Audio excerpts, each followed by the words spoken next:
Imagine seeing yourself, but it's not you. What would you do if something else wanted to wear your skin? Ethan's phone vibrates on the nightstand. The screen lights up with a message from his best friend, Mark. "Dude, why were you staring at me from my window just now?" Ethan, muttering to himself. "What?" He frowns, rubbing his eyes. He texts back. "What are you talking about? I'm at home." Mark, text message, typing, then stops. Ethan waits, staring at the screen. No response. He sighs, tossing his phone on the nightstand, thinking Mark is messing with him. The room is silent except for the soft ticking of his clock. Then, tap, tap, tap. A gentle tapping at his bedroom window. Ethan's breath catches in his throat.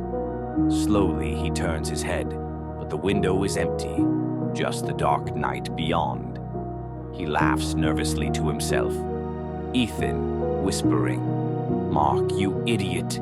Shaking his head, he turns over and goes to sleep. Hours later, loud banging shakes his apartment door. Bam, bam, bam! Mark, muffled, panicked. "Ethan, open the door!" Ethan jerks awake, his heart pounding.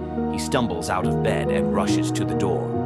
Ethan, "Jesus, Mark, what the hell?" He swings the door open. Mark stands there, pale, breathing heavily, his eyes wild with fear. Mark, stammering, "I saw you again." Ethan, frowning, "Dude, I told you. I've been here all night." Mark, shaking his head, whispering, No, it wasn't you." Ethan's stomach knots. Ethan, "Then who was it?" Mark swallows hard. Mark, "It looked like you. Same hoodie, same face, same everything. But when I called your name, it just smiled and walked away." Silence hangs between them. Ethan, forcing a laugh, "Okay, this is getting weird." Mark just stares at him, dead serious. From inside the apartment, Ethan's phone buzzes. He glances back at it. His screen lights up. The color drains from his face. Caller ID, Ethan, me. His own name, his own number. The phone keeps buzzing. His fingers tremble as he reaches for it. The moment he answers. Caller, his own voice, cold and distant. "You don't need this face anymore." The call ends.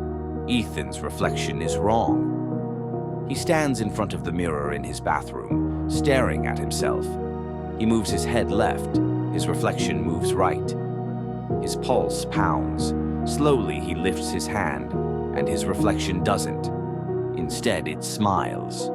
A slow, creeping grin spreads across its face, stretching too wide, the teeth too sharp. Reflection, whispering, voice distorted. "Give it to me." The lights flicker. The reflection steps forward, out of the glass. A grainy security camera feed from Ethan's apartment hallway plays. The timestamp reads 3:47 a.m. The door to Ethan's apartment opens, and Ethan steps out. Or at least, it looks like him. He turns toward the camera. His eyes are hollow, dark pits. His mouth stretches in an unnatural, eerie grin. He walks away, disappearing down the hallway. A final text message appears on the screen. Mark, text message. "Dude, are you okay? You just left your apartment. Where are you going?" They say everyone has a double somewhere in the world. But what if yours found you first? And what if it wants your life?